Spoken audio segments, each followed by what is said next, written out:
Derbyshire 10-year-old Daniel Bradley was born with a rare condition that causes the bones in a baby's skull to fuse together far earlier than they should, and left untreated it can lead to blindness and brain damage. Daniel was operated on when he was just a week old or so by specialists at Birmingham Children's Hospital. Now, Daniel plans to say thank you to the life-saving team who helped him by completing a fundraising triathlon. Dan's here now, along with big brother Jack, who will be swimming, cycling and running alongside him. Hello. Hi. Thanks.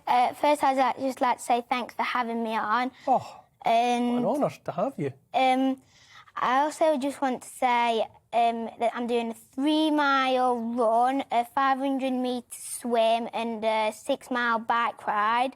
And I'm really excited to do it. And I know there's lots of people watching tonight. There's someone called Olivia who's donated, and she's giving me lots of support. And I'm doing lives, and she's commented on all of them. So I want to say a big thank you to her and family and friends and people from school who are watching. Fantastic, Dan. Jack, I'm guessing that your brother is quite a live wire and quite sure of what he wants to do. Yeah. You've got a lot of energy, haven't you? Yeah, very sporty. Yeah, I like to play football. Yeah, big into football. Yeah. Well, he came to me with the idea, so I just sort of wanted to help in any way I could. So we made a little video, didn't we? And we've been posting it. Yeah. We've had a lot of support, thousands of views on it. And tell me a little bit, Dan, about what was happening with your head. What was your skull doing that most other skulls don't always do? It was fusing together, but I can't really remember much about it you were a tiny at that baby. age. Yeah. Yeah. And everything. So you had a big operation. I saw the scary photograph. Yeah. The zigzag scar is. I mean, it's you can see now. It's goes, quite from ear something. to ear. Quite something to see. But that's it. That's it all done. That's all the hospital stuff. They were look at that picture on there, Dan. Now that is quite a sore head. I would say. Like the battle scar, isn't it? Yeah. Look at that! My goodness, that's amazing. But everything fixed, everything sorted. Yeah, you're really brave, and they discharged you last year. Yeah. So you had to go back every year to do like regular checkups. But they've discharged him now, and he's all well. Dan, I should tell you, I try and have a story a little bit like this every week. It's not always about operations or whatever, but what we try and do is introduce the audience to people who have had something difficult happen, and in spite of the difficulty, have turned it into something good for other people. And we call the people who do this Great Britons, and I think without a shadow of a doubt, you two are Great Britons, and you especially. And so I think it really helps people out there to hear a story like yours, because it reminds us all of what we're all capable of and the contribution we can make. So you said thanks for having me, but I can't tell you how delighted I am to have you here with me. I think you are quite the star. Yeah, it's like even though you have something like this done to you, where there's a possible chance of you dying, you can still, play football like I do. Yeah. Yeah. And were you interested in these sports anyway? A triathlon is obviously running, swimming, cycling. Were you into these pursuits anyway? I do like doing lots of sports, but I was watching the Olympics, and I just got the idea from there, and I really liked it, and I thought, what could I do it for? And then I thought of this, because, they saved my life and that. I'll maybe ask you that. What kind of amount of money are we talking about, hopefully raising, and where will it go? So we set a goal of £1,000, didn't we? Yeah. And we smashed that in the first 24 hours with support from friends and family.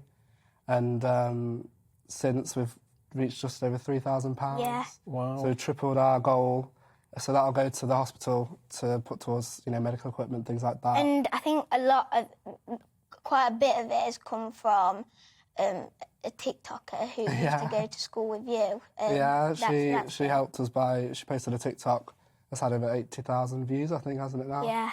So, and I think as well some of the money is for the charity that provides accommodation and support for Yeah. families of people who are going through big operations? Yeah, so it's Ronald McDonald House Charities. So McDonald's, I think, owns the charity. So they provide free accommodation to families who can't afford to be paying for hotels for weeks at a time. Yes. You know, mostly for terminal children, which, you know, there were a lot of those young children on your ward, wasn't there? Yeah, I think, didn't some of them get a bit more of an illness than me? What was it? Yeah, there were things like tumours and Yeah. it was, you were the lucky one really, weren't you? Yeah. I think they were both beside me, weren't they? Yeah. Yeah.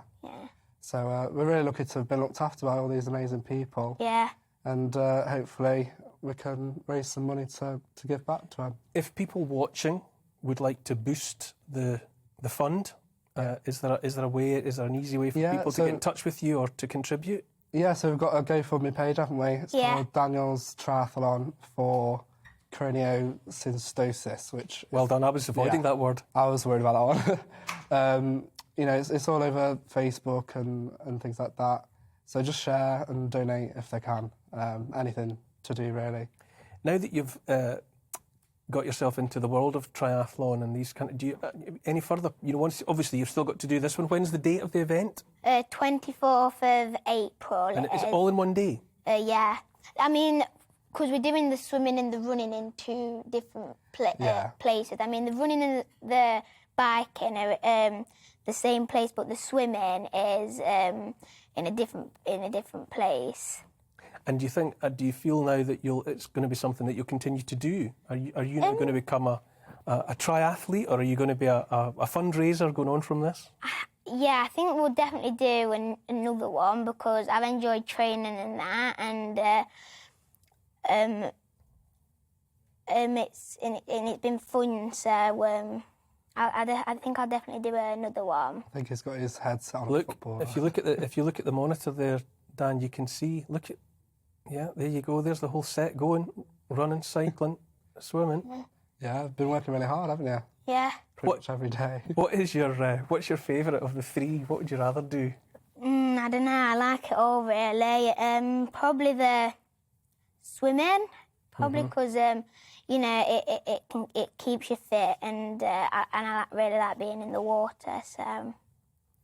What was it like for you, Jack? You know, when you being aware of all this happening, you know, to Daniel, and as you say, you know, you were encountering other babies and youngsters in even more perilous situations. I mean, I was 9 when it happened, so it was upsetting, I think, obviously, because it changed his whole appearance.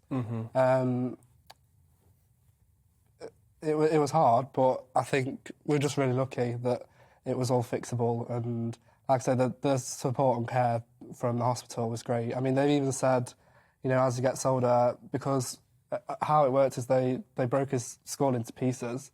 They moved his forehead to the top of his head and the top to the front, which has sort of taken away his eyebrow bones. So they've even said when he's older, if he wants them, he gets fillers. Look at you, Dan. On the NHS. And you say you don't remember. I'm not remotely surprised that you don't remember that. Look at you. No. Just a wee toot. The thing that's funny is, I mean, hours after that photo was taken, he was running up and down the ward, being followed round by our dad with an IV. Oh, He'd never stop running, do you? Right. Gosh, so you were able, well, you won't remember, but able to be up and about just right away. Yeah, I think I could start kicking a ball as soon as I could start walking, and that was only after 10 months, wasn't it? Yeah. Yeah. Maybe it was a sign. Yeah. And I think I've got a feeling that you'll go on and do a lot more than this. You know, I think listening to you and listening to the kind of determined chap you are, I think this is only the start of something for you. Yeah. Thanks. You can do whatever you put your mind to, I think, can't you? Yeah.